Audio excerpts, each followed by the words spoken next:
I stared at my dad's text message for the third time, my hands shaking as I sat in my tiny apartment outside Fort Bragg. After 4 deployments and 6 years of service, I was finally coming home to Minnesota for Christmas. My discharge papers were signed, my bags were packed, and my flight was booked for December 20th. But the message on my phone changed everything. Brian, after talking with your mother and sister, we've decided it's best if you don't come home this year. Find somewhere else to spend Christmas. The words hit me like a roadside bomb.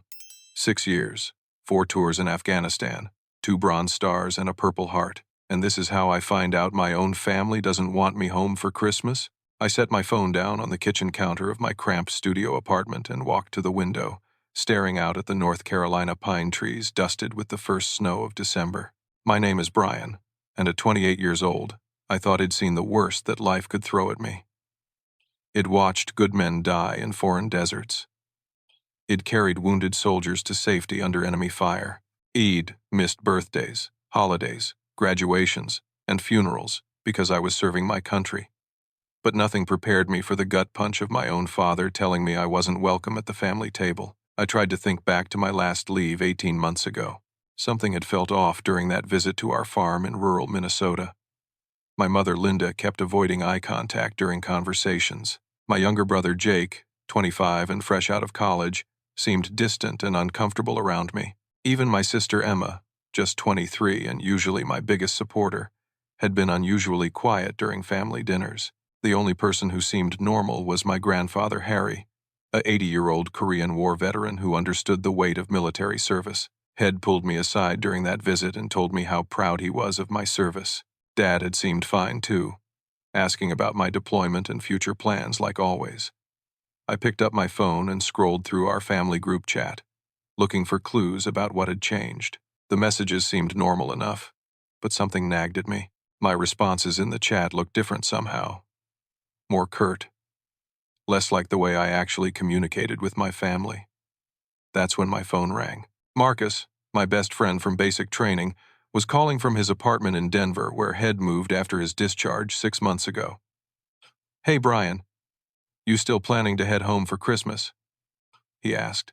"Actually, no. Family drama. They don't want me there," I said, trying to keep the pain out of my voice. "What? That's crazy, man. Your family loves you. What happened?" I explained the text message situation, and Marcus was quiet for a long moment. "Brian, this is going to sound weird, but when I was home in Colorado last month, I ran into Jenny from high school. She mentioned something about your ex, Sarah, dating your brother now. Said there'd been some drama about you." My blood went cold. Sarah Peterson, my high school girlfriend who had dated for 2 years before enlisting. Beautiful, charming, and manipulative as hell. We'd broken up badly when I left for the army, with her accusing me of abandoning her for my stupid military fantasy. "Marcus, what exactly did Jenny say?" "She said Sarah had been telling people you'd been abusive to her back in high school, that you stole money from your parents before enlisting and had been threatening your family from overseas. Jenny didn't believe it, which is why she mentioned it. She said it didn't sound like the Brian she knew. The pieces started falling into place like a tactical puzzle. Sarah was dating Jake. Sarah had access to family information. Sarah had always been brilliant at manipulation, able to make people believe whatever version of reality served her best. Marcus, I think my ex has been poisoning my family against me. That's insane, but it would explain why they suddenly don't want you home. What are you going to do?" I looked around my sparse apartment, at the boxes packed for my trip home, at the gifts I'd carefully chosen for each family member. "I don't know yet, but I'm not going down without a fight." After hanging up with Marcus, I started really examining our family group chats from the past 2 years.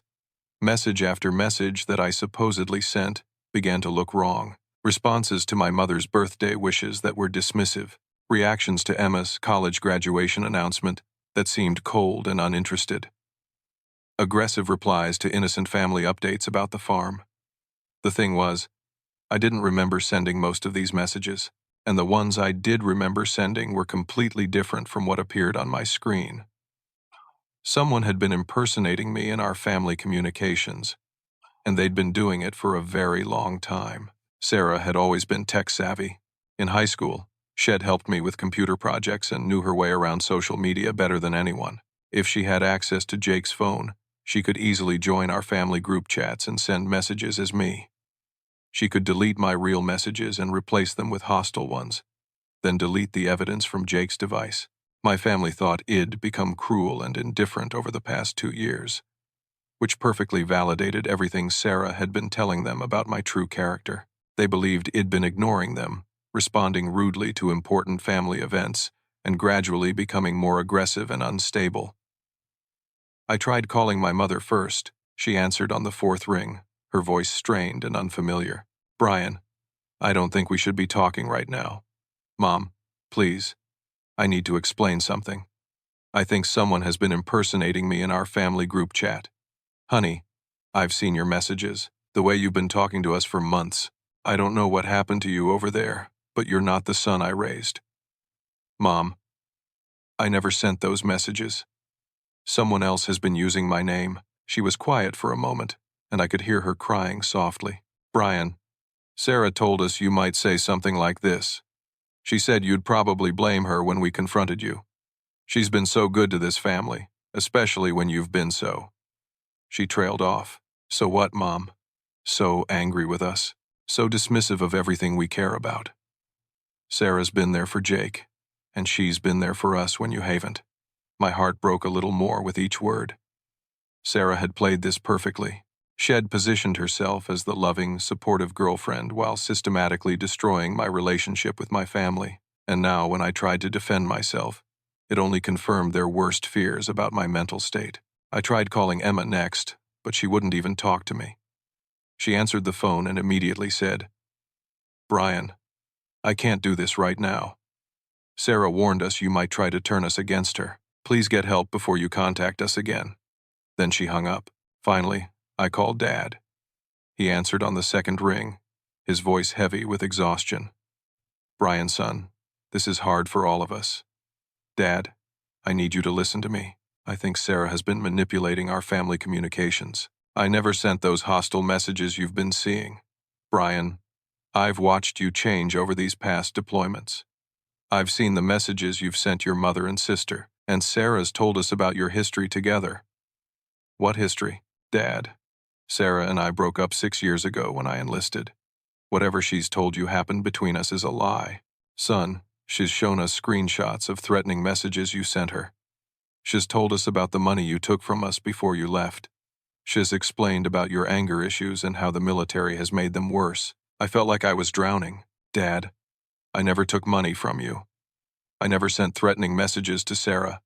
Someone is lying to you, and it's not me. Brian, we've decided as a family that you need professional help before you can be around us again. Sarah's been researching PTSD treatment options. She really cares about getting you the help you need." The irony was crushing. The woman destroying my family was positioning herself as my advocate and savior. "Dad, please, just consider the possibility that Sarah isn't who you think she is. I'm sorry, son. We've made our decision. Get help, and then we can talk." After he hung up, I sat in my apartment as darkness fell outside. Sarah had executed a perfect long-term strategy. She had isolated me from my family by impersonating me in communications, built credibility by being the perfect girlfriend to Jake, and created a narrative where any attempt by me to defend myself would be seen as further evidence of my instability. But I wasn't some helpless victim. I was a soldier who'd been trained to analyze enemy tactics and develop counter-strategies. If Sarah wanted a war, she was going to get one. I spent the next 3 days building my case like a military intelligence operation. First, I started screenshotting everything in our family group chats, paying special attention to timestamps and message patterns. I created a spreadsheet documenting every suspicious message allegedly sent by me, noting dates, times, and content. The patterns were damning once I looked for them. Messages appeared under my name during times when I was in training exercises with no phone access. The writing style was subtly different from my actual communication patterns. References were made to family events I wasn't present for or didn't know about. I called Luis, another Army buddy who'd specialized in cybersecurity during his service and now worked for a tech company in Austin. "Luis, I need your help with something." Can you trace the digital fingerprints of text messages and social media posts? Depends what you're dealing with. But yeah, there are ways. What's going on? I explained the entire situation, and Luis was quiet for a long moment. Brian, that's some sophisticated manipulation. If she's been doing this for 2 years, she's left digital footprints everywhere. Send me everything you've got, and let me see what I can trace. Over the next few days, Luis worked his magic. He traced IP addresses, analyzed metadata, and cross-referenced timestamps with my military service records. What he found was a smoking gun. Brian, I've got her. Multiple messages supposedly from you were sent from IP addresses registered to Jake's apartment building. I've got security camera footage requests pending that should show who was using Jake's devices during those specific times. But there's more. What do you mean? I found something else while I was digging. Your ex has been using multiple fake social media accounts to send herself threatening messages that she then screenshots and claims came from you. She's got like 6 different fake profiles, all designed to look like they could be yours. Can you prove it? Already did. The fake accounts were all created from the same device, using variations of your real information but with slight differences that make them look authentic to someone who doesn't know what to look for. And get this. Some of the threats she's supposedly been receiving from you were sent during times when military records show you were literally in combat operations overseas. I felt a surge of hope for the first time in days. Luis, you're a genius. I'm not done yet. Give me another day, and I'll have enough evidence to prove this was a systematic campaign of digital impersonation and fraud. When Luis sent me the complete digital forensics report, I had everything I needed. Screenshots of fake accounts being created from Sarah's devices, IP address logs showing messages sent under my name from Jake's apartment, timestamps proving I was in training or combat when the hostile family messages were sent, security camera footage requests that would show Sarah using Jake's phone during the times when the worst messages were sent. Armed with this evidence, I drove the 3 hours to my hometown in Minnesota. I was going to present everything to Jake first, hoping that my brother would see reason when faced with irrefutable proof that his girlfriend was a manipulative fraud. I found Jake at his apartment, a small place above the hardware store where he worked. When he opened the door, his face immediately hardened. Brian, you can't be here. We've talked about this. Jake, I need 5 minutes to show you something. Then, if you want me to leave, I will. Reluctantly, he let me inside. I spread out printed copies of Lewis' forensic evidence across his kitchen table, IP addresses, timestamps, screenshot analyses, everything laid out in clear, logical order. Jake, Sarah has been impersonating me in our family group chat for 2 years. She's been deleting my real messages and replacing them with hostile ones. She's been using your phone to do it. Jake stared at the evidence, his face pale. For a moment, I thought I'd gotten through to him. Then Sarah's key turned in the lock. She walked into the apartment, saw me standing there with evidence spread across the table, and immediately burst into tears. Jake, oh my God, he's here. I told you he'd escalate to stalking. Look, he's been investigating me, hacking into my accounts. Sarah, this is evidence that proves you've been. No. She cut me off, sobbing dramatically. This is exactly what I was afraid of. Brian, you're sick. You've become obsessed with destroying me because you can't accept that Jake and I are happy together. She turned to Jake, tears streaming down her face. Baby, look at all this. Has been cyber-stalking me. Has been digging into my private information.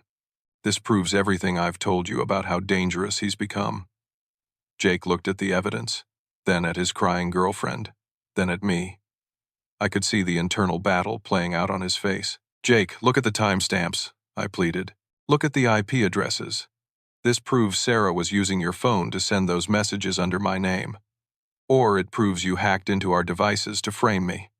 Sarah sobbed. Jake, I'm scared. His military training taught him how to be a sophisticated cyberstalker. Has been planning this for months. The genius of her manipulation hit me like a truck. Shed turned my competence against me. My ability to gather evidence was being framed as proof of my dangerous obsession. My technical skills were being portrayed as weapons I was using to stalk and harass her. Jake stood up slowly, his face a mixture of confusion and anger. Brian, I think you need to leave. Jake, please. I'm your brother. I'm telling you the truth. The truth is that you've been harassing my girlfriend for months. The truth is that you've been hostile to our family for 2 years. And now the truth is that you've escalated to cyberstalking and trying to frame Sarah for your own behavior. Jake, get out, Brian. And if you contact any of us again, I'm calling the police. I gathered up my evidence, my hands shaking with frustration and heartbreak. As I reached the door, Sarah called out to me. Brian, I really hope you get the help you need. Despite everything you've done to me, I still care about you because you're Jake's brother. The performance was flawless. Shed positioned herself as the caring, forgiving victim, while painting me as an unstable stalker. Even my attempt to clear my name had been turned into further evidence of my guilt. I drove back to North Carolina in a haze of defeat. Sarah had won. Shed successfully isolated me from my family and turned even my attempt to prove the truth into confirmation of her lies. But something my grandfather Harry had taught me during my childhood kept echoing in my mind. Brian, sometimes the truth has a way of fighting back when you least expect it. I just hoped I'd live to see it happen. 8 days after Id sent that simple, fine response to my father's rejection text, I woke up to my phone buzzing nonstop on the nightstand. 32 missed calls. My heart immediately went to the worst possible scenario, something I'd learned during military service when late-night calls usually meant casualties. The most recent call was from a number I didn't recognize, but when I called it back, a woman's voice answered professionally. This is Margaret Chen, attorney at law. I'm calling regarding the estate of Harry Thompson. Is this Brian Thompson? My grandfather. My stomach dropped to the floor. Yes, this is Brian. Is my grandfather okay? I'm sorry to inform you that Mr. Thompson passed away early this morning from a massive heart attack. I'm his personal attorney, and I need to discuss some urgent matters with you regarding his will. The world stopped spinning. Grandpa Harry, the one person in my family who truly understood me, was gone, and Id missed his final days because of Sarah's manipulation. When did this happen? Was my family with him? Mr. Thompson collapsed yesterday evening during a family meeting at his attorney's office. He was discussing some family legal matters when he suffered the attack. He passed away at the hospital this morning. I tried to process this information through my grief. What family meeting? What legal matters? Margaret paused. Mr. Thompson, I think it's best if we meet in person. There are some things about your family's recent legal consultation that you need to know. Can you come to Minnesota immediately? I was on a plane within 4 hours. During the flight, I tried calling my parents, my brother, anyone who would tell me about the funeral arrangements. No one answered my calls. I was being excluded from my own grandfather's funeral. When I met Margaret Chen at her law office in downtown Minneapolis, she was a sharp-eyed woman in her 50s who got straight to the point. Brian, your grandfather hired me 6 months ago to handle his personal legal affairs separately from your family's regular attorney. Had become suspicious about some things happening in your family and wanted independent legal counsel. What kind of things? He didn't believe the stories being told about you. Your grandfather was a sharp man and had noticed inconsistencies in the narrative surrounding your alleged behavior changes. He hired a private investigator. She handed me a thick folder. Everything's in here. But first, you need to know what happened during yesterday's meeting. Margaret explained that my family had consulted with their lawyer about pursuing a restraining order against me. Sarah had convinced them that my fine response to being excluded from Christmas was actually a veiled threat, and my subsequent attempts to contact family members constituted harassment. Your grandfather attended the meeting to support the family's decision initially, but when the lawyer read some of your alleged threatening messages aloud, your grandfather recognized that something was wrong. The language wasn't yours, and some of the references were to events you weren't present for. What happened then? Your grandfather started questioning Sarah directly. He asked for specific details about incidents she claimed happened between you two in high school. Under pressure, her stories began contradicting each other. The timeline didn't make sense. Details changed between tellings. Margaret leaned forward. Brian, with his final burst of strength before his heart attack, your grandfather declared that Sarah was lying and that you were being framed. He said, and I quote, "That girl is destroying my grandson, and you're all too blind to see it." He collapsed moments later, His last coherent words before the paramedics arrived were, "Don't let her destroy my grandson." Tears burned my eyes. Even in his final moments, Grandpa Harry had been fighting for me. "The family is devastated and confused," Margaret continued. "Jake doesn't know what to believe anymore. Your parents are questioning everything. Emma has started asking hard questions about Sarah's stories."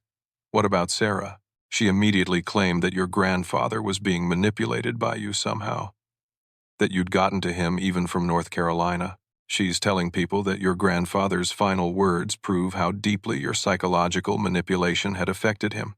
It was diabolical. Sarah had found a way to turn even my grandfather's dying defense of me into evidence of my manipulative powers." Margaret opened the folder and spread documents across her desk.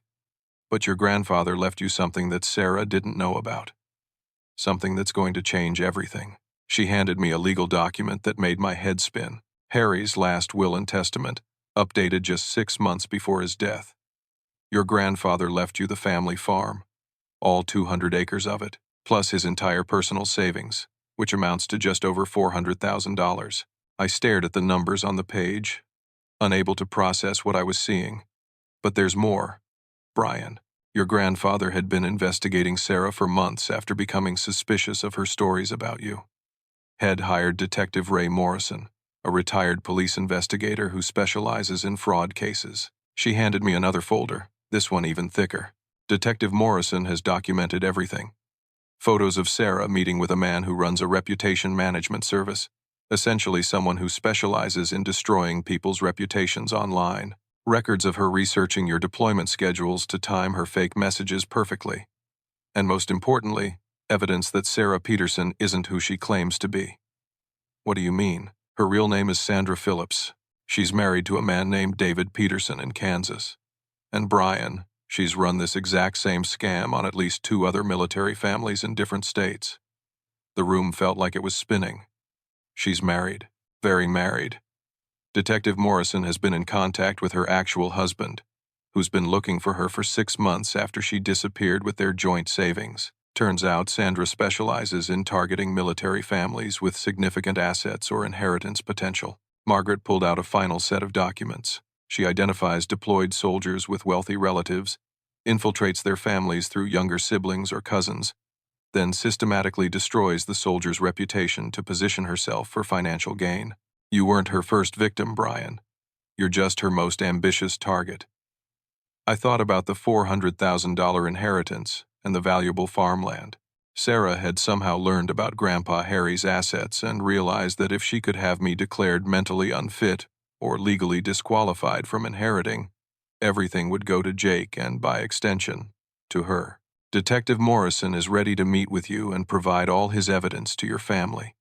Your grandfather documented everything before he died, Brian. He was building a case to save you and expose Sarah, but his heart gave out before he could present it." As I sat in Margaret's office, processing the magnitude of what my grandfather had discovered and left for me, I realized that Harry's final gift wasn't just money or land.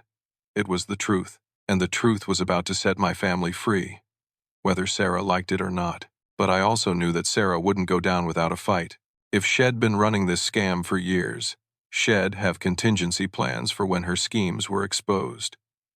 The real battle was just beginning. The next morning, I met Detective Ray Morrison at a small diner outside Minneapolis. He was a weathered man in his 60s, the kind of investigator who'd seen every type of human deception imaginable. "Your grandfather was one hell of a man," he said, sliding a manila envelope across the table. "When he hired me 6 months ago, he said something felt wrong about the stories being told about you. Said his gut told him you were being set up." Ray opened the envelope and spread photographs across the table. "This is Sandra Phillips, also known as Sarah Peterson, meeting with Thomas Crawford in downtown Minneapolis 3 months ago. Crawford runs what he calls a digital reputation management service. In reality, he helps people destroy others online through fake accounts, manufactured evidence, and coordinated harassment campaigns." The photos showed Sarah sitting across from a thin man in a coffee shop, sliding a thick envelope across the table. "We traced Crawford's services back to at least 12 other cases of military families being targeted. Sandra's been perfecting this scam for years." Ray pulled out more documents. Here is her real identity. Sandra Phillips, married to David Peterson of Kansas City, Kansas since 2019. No divorce filing, which makes her relationship with your brother bigamy. How did she learn about my family's assets? Social media research and public records. She identified you as a deployed soldier with potential inheritance through your grandfather's property ownership records. She researched your family's social media posts, learned about Jake's personality and vulnerabilities, then crafted a perfect persona to attract him.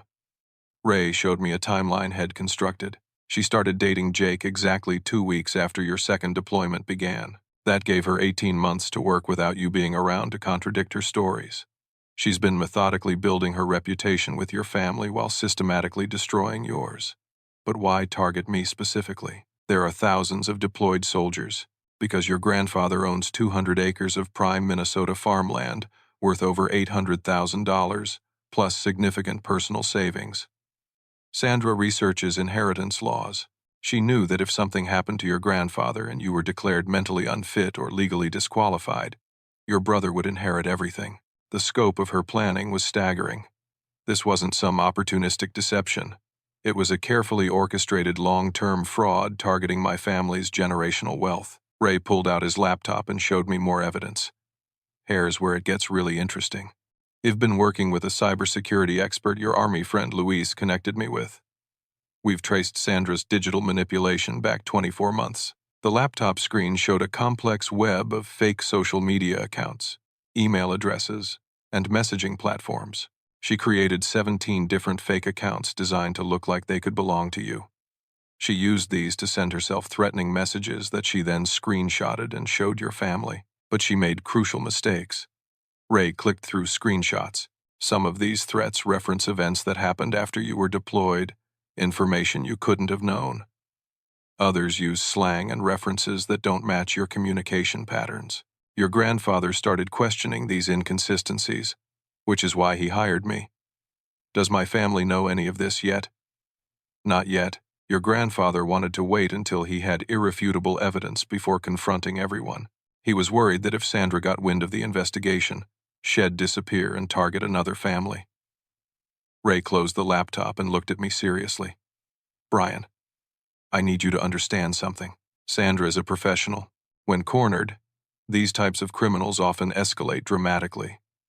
Your grandfather's death has disrupted her timeline, but she won't abandon years of work without a fight. That afternoon, I decided to approach my family one more time, this time armed with Detective Morrison's evidence and my grandfather's blessing. I arranged to meet my parents and Jake at the family farm, ostensibly to discuss funeral arrangements. When I arrived at the old farmhouse where I'd grown up, the atmosphere was tense. My parents looked exhausted and confused. Jake was agitated, constantly checking his phone for messages from Sarah. I know you don't want me here, I began. But Grandpa Harry left me something before he died. Something that explains everything that's been happening to our family. I spread Detective Morrison's evidence across the dining room table, where Wed shared thousands of family meals. The photographs, identity records, marriage certificates, and digital forensics reports painted a devastating picture. Sarah isn't who she claims to be. Her real name is Sandra Phillips, and she's been running a professional scam targeting military families with assets. My mother picked up Sandra's real marriage certificate, her face pale. She's married to someone else. She's been married to David Peterson for 5 years. Jake, your relationship with her is bigamy. She's committed multiple felonies. Jake stared at the evidence, his hands shaking. This has to be fake. Sarah warned us you'd try something like this. She said you'd probably manufacture evidence. Jake, look at the dates. Look at the official seals. Call the Kansas Marriage License Bureau if you don't believe it. My father picked up the photographs of Sarah meeting with the reputation destruction specialist. What is this? Dad, she hired a professional to help her destroy my reputation online. She's been systematically manipulating our family communications for 2 years, deleting my real messages and replacing them with hostile ones. I could see the doubt creeping into their faces, but Jake remained resistant. Even if this is true, it doesn't explain your behavior over the past 2 years. I've seen how you've changed, Brian. You've seen how Sandra wanted you to think I'd changed. Every hostile message you think came from me was actually sent by her using your devices. Grandpa Harry figured it out before he died. That's when Sarah walked through the front door. She must have been monitoring Jake's location through his phone because she arrived at exactly the moment when my family was most vulnerable to the truth. She took one look at the evidence spread across the table and immediately shifted into full performance mode. "Oh my God," she gasped, tears instantly flowing. "Jake, he's really done it. Brian's manufactured all of this fake evidence to frame me. Baby, I'm scared. This proves everything I've told you about how dangerous he's become." She turned to my parents with perfect vulnerability. "I'm so sorry you have to see this. I didn't want to believe Brian was capable of something this elaborate. But he's been planning this for months, using his military training and computer skills to create fake documents and frame me for his own behavior." Then she delivered her knockout punch. "There's something else I didn't want to tell you during this difficult time with Harry's passing. But I can't keep it secret anymore." She placed a protective hand over her stomach. "Jake and I are going to have a baby." The room went silent. Jake's face transformed from doubt to fierce protectiveness. "We found out last week. But with Harry's death and Brian's escalating behavior, I didn't know when to share our good news." She looked directly at me with tears in her eyes. "Brian, I forgive you for trying to destroy me, but I won't let you hurt my unborn child." It was a masterpiece of manipulation. Shed positioned herself as the pregnant victim being attacked by her boyfriend's unstable brother.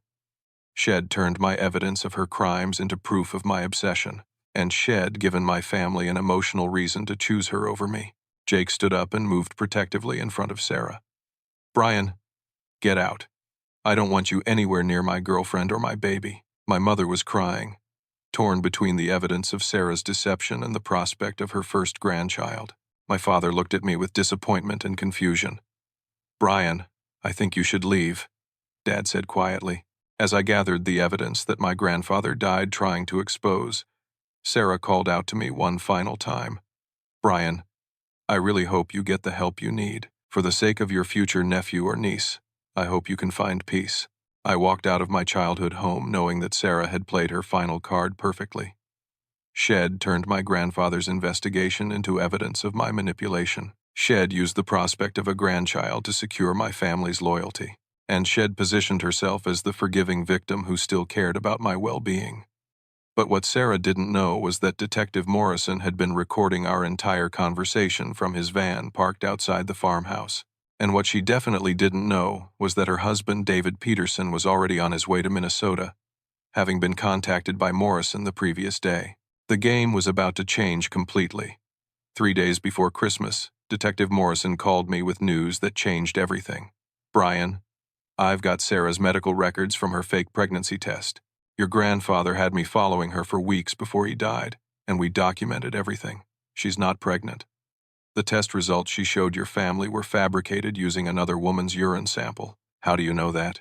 "Because I watched her meet with a pregnant woman at a clinic parking lot and pay her $50 for a urine sample.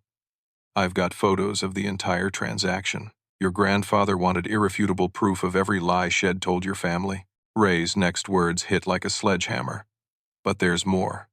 David Peterson, her real husband, is driving up from Kansas as we speak.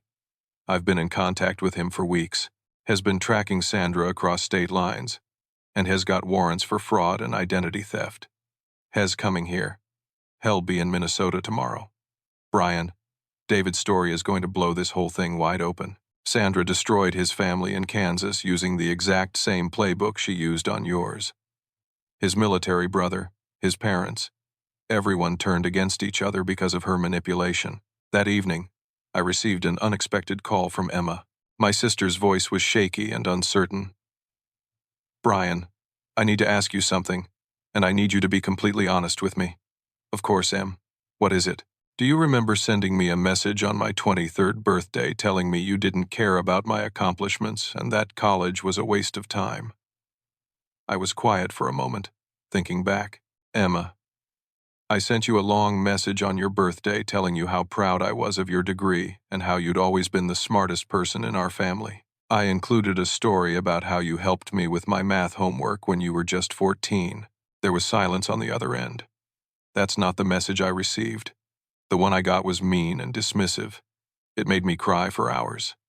Emma, I never sent that message. Someone replaced my real message with a fake one. Brian, what if you're telling the truth? What if Sarah really has been manipulating us? I felt a flicker of hope. What made you start questioning things? Something Grandpa Harry said before he died. He asked Sarah specific questions about events she claimed happened between you two in high school, and her answers didn't make sense. She said you stole money from Mom and Dad before enlisting, but I remember helping you pack, and you didn't have any extra money. She said you were abusive to her, but I remember you being heartbroken when she broke up with you. Emma paused. And Brian, there's something else. I've been thinking about Sarah's pregnancy announcement. The timing is too convenient. Right when we were starting to question her stories, suddenly she's pregnant and needs our protection. That night, Emma did something that would prove crucial. She started asking other family, friends, and high school classmates about their memories of my relationship with Sarah. What she found contradicted every story Sarah had been telling. Brian, I talked to Jenny Martinez, who was Sarah's best friend in high school. Jenny said Sarah was obsessed with you after you enlisted, not afraid of you. Jenny said Sarah used to talk constantly about finding a way to get back into your family's life. What else did Jenny say? She said Sarah was always jealous of our family's farm and Grandpa Harry's financial stability. Jenny remembered Sarah asking lots of questions about inheritance laws and property ownership during senior year. Emma had uncovered the long-term nature of Sarah's planning. This hadn't been an opportunistic scam. Sarah had been targeting our family's generational wealth since high school, waiting for the perfect opportunity to infiltrate and manipulate. The next morning, Christmas Eve, I received a call from Detective Morrison. It's time. Brian, David Peterson is in town, and I've arranged for everyone to meet at your grandfather's farm. Your family needs to hear the complete truth before Sarah realizes her husband has found her. I drove to the family farm with a mixture of hope and terror.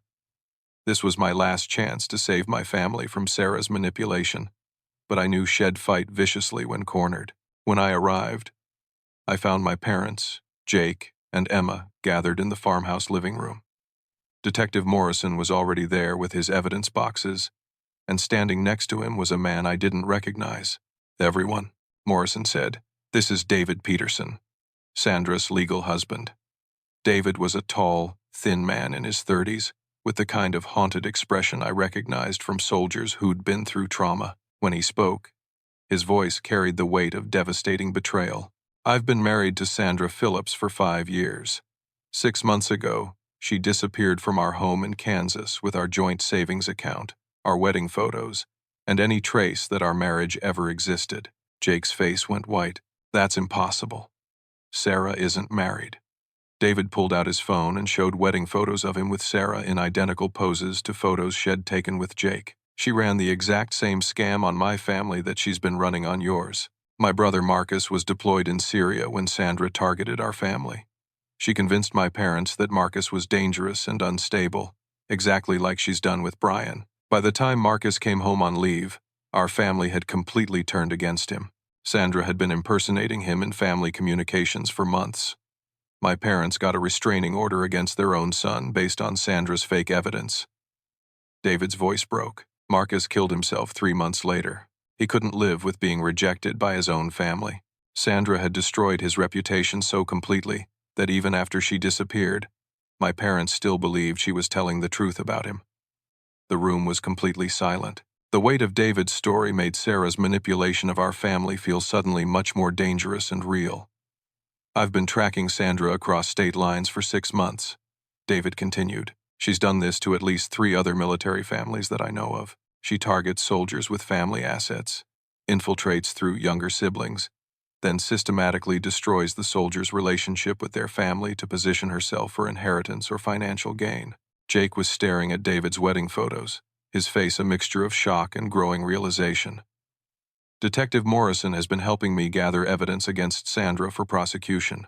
When he told me about Brian's situation, I knew I had to come forward. I couldn't let her destroy another family like she destroyed mine. That's when the front door opened, and Sarah walked in. She took one look at David standing in the living room, and her face went through a series of rapid expressions: shock, panic, calculation, and finally, cold rage. David, she said, her voice suddenly different from the sweet, vulnerable tone we'd all grown accustomed to. "I was wondering when you'd find me." The transformation was immediate and terrifying. The crying, frightened victim disappeared, replaced by someone calculating and vicious. "Hello, Sandra," David said quietly. "Time to stop running." Sarah stared at her husband for a long moment, and I could see her mind working frantically to find a way out of the trap that was closing around her. Then, in a move that was both predictable and shocking, she doubled down on her manipulation. "David, you followed me here? You're stalking me!" She turned to Jake with fresh tears. "Baby, this is my abusive ex-husband. I had to leave Kansas because he was threatening to kill me. I've been hiding from him for months." Jake looked between Sarah and David, confusion and anger warring on his face. "Sarah, you told me you'd never been married. I was scared to tell you about David because I was afraid he'd find me. Has been hunting me across state lines, and now he's here to hurt me and our baby." David pulled out his phone and showed more wedding photos, including recent ones from their 5th wedding anniversary just 8 months ago. "Sandra, these were taken last April. You weren't hiding from me. You were planning this scam while we were still living together as husband and wife." Detective Morrison opened another evidence folder. "Sandra, we've documented your meetings with Thomas Crawford, your research into the Thompson family assets, and your systematic impersonation of Brian in family communications. We have security footage of you using Jake's devices to send hostile messages under Brian's name." But Sarah wasn't finished. As the evidence mounted against her, she played her final, desperate card. "You want to know the truth," she said, her voice suddenly cold and calculating. "Fine. Yes, I've been manipulating your family communications. Yes, I researched your inheritance potential before targeting Jake. But you know what? You all deserved it." The mask was completely off now. The sweet, vulnerable girlfriend had vanished, replaced by someone filled with contempt and rage. Your precious family was so easy to manipulate. Your parents were so eager to believe that their military son had come back broken and dangerous. Jake was so desperate for a girlfriend who made him feel important. Emma was so jealous of Brian's military accomplishments that she wanted to believe he'd become cruel. She turned to my parents with vicious satisfaction. "I didn't have to work very hard to convince you that Brian was unstable. You were already afraid of what the military had done to him. I just gave you permission to believe what you secretly suspected." My mother gasped, and my father's face crumpled with the realization of how easily he'd been manipulated into abandoning his son. "And Jake," Sarah continued, "you were pathetically grateful that someone like me would pay attention to someone like you. You never questioned anything I told you because you were terrified it'd leave you for someone better." Jake staggered backward as if he'd been physically struck. "The pregnancy isn't real, obviously. I've used that lie on 3 different families when I needed to secure loyalty. It works every time. Nothing makes people more protective than an unborn baby." Detective Morrison stepped forward. "Sandra Phillips, you're under arrest for identity fraud, wire fraud, conspiracy, and bigamy." But Sarah wasn't finished destroying everything in her path. "You want to know the best part," she said as Morrison read her rights. "Your grandfather Harry figured it out months ago, but I knew exactly how to handle him too. I made sure that family meeting happened when his heart condition was at its worst. The stress of confronting me was always going to trigger a heart attack." The room erupted. Jake lunged towards Sarah, shouting that Shed killed our grandfather. My father had to restrain him while my mother sobbed. Emma was frozen in shock at the casual cruelty of Sarah's final revelation.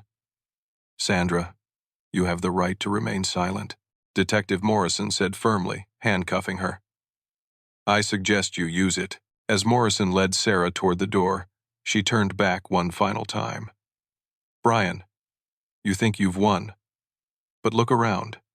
Look what I've done to your family. Even knowing the truth, they'll never trust each other the same way again. I've poisoned relationships that took decades to build. That damage is permanent."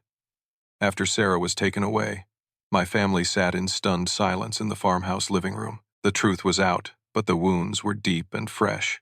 David Peterson stayed for another hour, helping Detective Morrison explain the legal proceedings that would follow and sharing more details about Sandra's pattern of manipulation. Before he left, He pulled me aside. "Brian, I need you to understand something. Sandra was right about one thing. The damage she does to families is often permanent. My parents still don't speak to me because they can't forgive themselves for believing her lies about Marcus. The guilt of driving their son to suicide was too much to bear." "What are you saying?" "I'm saying that exposing the truth is only the first step. Your family is going to need time and probably professional help to rebuild the trust she destroyed. Don't expect everything to go back to normal just because she's been arrested." After David left, my family and I sat together in the approaching darkness of Christmas Eve. The physical evidence of Sarah's manipulation was spread across the coffee table, but the emotional evidence was written on all our faces. Jake was the first to speak. "Brian, I don't know how to apologize for this. I chose her over you. My own brother. Jake, she was a professional. She knew exactly how to manipulate each of you. But I should have known. Some part of me should have recognized that you weren't capable of the things she claimed." My mother reached for my hand with tears streaming down her face. "Brian, we failed you. When you needed your family most, we abandoned you based on lies. Mom, Sarah studied our family for years. She knew exactly what fears and insecurities to exploit." Emma, who had started questioning Sarah's stories first, spoke through her tears. "Brian, can you ever forgive us? Can we ever be a family again?"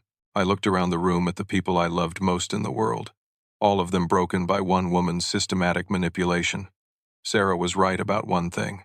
The damage Shed done would take years to heal. Trust, once shattered, doesn't reassemble easily. But sitting in my grandfather's farmhouse on Christmas Eve, surrounded by family members who were finally seeing the truth, I realized something important. Sarah had tried to destroy us, but Shed failed. We were still here. We were still together. And for the first time in 2 years, we were finally talking honestly about what had happened. "Yes," I said finally, "we can be a family again. It's going to take time, and it's going to be hard work. But Grandpa Harry didn't fight for the truth just so we could give up on each other now." That night, for the first time in over 2 years, my family spent Christmas Eve together. It wasn't the joyful reunion I'd dreamed of during my deployments. But it was honest. It was real. And it was the beginning of healing that Sarah never thought would be possible. 3 months later, I stood in the same farmhouse kitchen where Sarah had tried to destroy my family one final time. But everything had changed. The morning sunlight streamed through windows that I now owned, illuminating a scene that my grandfather Harry would have been proud to witness. The legal proceedings had moved swiftly.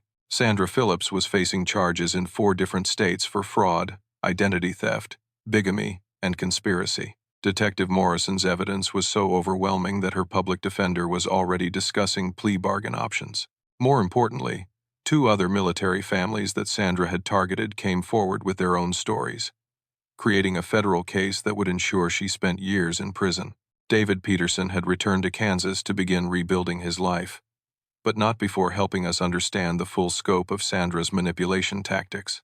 The information he provided helped the FBI identify at least 6 other military families who had been targeted by similar scams across the country. Jake was in therapy, working through the trauma of being manipulated so completely by someone Head loved. The hardest part for him wasn't the betrayal itself, but the realization of how easily Head chosen Sandra over his own brother. His therapist was helping him understand that Head been a victim too, carefully groomed and manipulated by someone who'd studied his vulnerabilities for months before making her move. "Brian," Head said during one of our weekly coffee meetings, "I keep thinking about all the warning signs I missed. How did I not see what she was doing? Jake, she was a professional. She'd been practicing this scam for years. Don't blame yourself for being targeted by someone that's skilled at deception." My parents were also in counseling, both individual and marriage therapy, working through their guilt about how quickly they'd believed Sarah's lies about me. Mom struggled the most with accepting that Shed abandoned her son based on fabricated evidence. I failed the most basic test of motherhood. Shed sobbed during one of our family dinners at the farm. "I should have known in my heart that you weren't capable of the things she claimed. Mom, Sarah spent 2 years building her credibility with you while tearing down mine. She was patient and strategic. You can't blame yourself for falling victim to someone that manipulative." Emma had thrown herself into researching psychological manipulation and fraud tactics, partly to understand what had happened to our family, and partly to channel her guilt into something productive. Shed started a blog documenting Sandra's tactics and warning other military families about similar scams. Brian. I found 12 other cases online of military families being targeted during deployments, Shed told me excitedly during her latest visit to the farm. There's a whole network of these scammers who share information about potential targets. What are you thinking? I'm thinking we should start a foundation. Use Grandpa Harry's inheritance to help other families fight back against this kind of manipulation. The Harry Thompson Foundation for Military Family Protection became our family's mission. Using the $400,000 my grandfather had left me, plus the proceeds from leasing portions of the farmland to local farmers, we created a resource center for military families dealing with similar fraud attempts. We offered legal assistance, digital forensic support, and psychological counseling for families who'd been targeted. Emma quit her marketing job to run the foundation full-time, and Jake contributed his business skills to help us expand our reach. The most rewarding part was hearing from other families who'd been helped by our work. A Navy family in Florida reached out after their son's ex-girlfriend had tried to manipulate inheritance proceedings during his deployment. An Air Force family in Texas contacted us when suspicious messages started appearing under their daughter's name during her overseas assignment. Each family we helped felt like a victory for Grandpa Harry, a validation of the investigation Head died trying to complete. On New Year's Eve, exactly 1 year after Sandra's arrest, my entire family gathered at the farm for our first real celebration in 3 years. Jake brought his new girlfriend, Maria, a kind elementary school teacher who knew our whole story and loved Jake despite the complicated path that had brought him to her. Emma brought her boyfriend, Carlos, a veteran Shed met while researching military fraud cases for the foundation. Mom and Dad were still in therapy, but were slowly rebuilding their relationship with each other and with me. As we sat around the same dining room table where Sandra had tried to convince us that my grandfather's dying words were evidence of my manipulation, I reflected on how much had changed.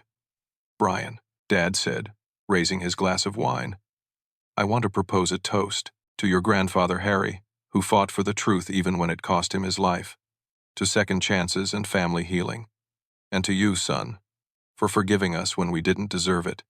To Grandpa Harry, we all said together, and I felt his presence in the room with us.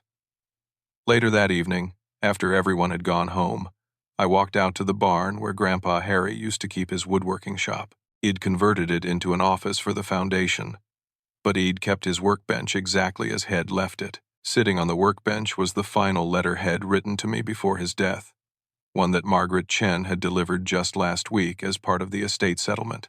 Brian, the letter read, if you're reading this, then the truth has finally come out, and our family is healing. I knew that girl was poison from the moment she started dating Jake, but I needed proof before I could act. I want you to know that even when your parents and siblings doubted you, I never stopped believing in the man I helped raise. The military taught you honor and integrity, but you learned loyalty and love right here on this farm. Use the inheritance wisely. Help other families avoid what we went through. And remember that sometimes the people who try to destroy us end up showing us how strong we really are. Sarah thought she could break the Thompson family, but all she did was prove that love and truth are stronger than lies and manipulation. I'm proud of you, son. I always have been. Love, Grandpa Harry. I folded the letter carefully and put it in my wallet, where I'd carry it as a reminder of the grandfather who'd fought for me even from beyond the grave. The next morning, I woke up in the farmhouse where 4 generations of Thompsons had lived and worked. I owned this land now, these fields where Id played as a child, and learned about hard work and family loyalty. Sarah had tried to take all of that away from me. Shed almost succeeded in destroying relationships that took decades to build. But Shed underestimated the power of truth and the strength of family love. As I made coffee in the kitchen where Sandra Phillips had made her final stand, I thought about the lesson that had emerged from 2 years of manipulation and heartbreak. Sometimes the people who try to destroy us inadvertently reveal our greatest strengths and deepen our most important relationships. Sarah's campaign of lies had ultimately made my family's bond stronger than it had ever been, because we'd fought our way back to each other through the darkness Shed created. The scars would always be there, The memory of feeling abandoned by the people I loved most would never completely fade. But those scars had taught us something valuable about the fragility of trust and the importance of fighting for the people we love. Grandpa Harry's final gift wasn't just the farm or the money. It was the reminder that love and truth are worth fighting for, even when the battle seems impossible to win. Have you ever had someone in your life try to turn your family against you through lies and manipulation? How did you handle the situation? And what did it teach you about the importance of family loyalty? I'd love to hear your thoughts in the comments below. If this story resonated with you, please give it a thumbs up to help others find it. And if you want to hear more stories about family resilience and fighting back against injustice, subscribe to our channel and hit the notification bell. Share this story with someone who might need to hear about the power of truth and family healing. Sometimes we all need reminders that love can survive even the most sophisticated attempts to destroy it.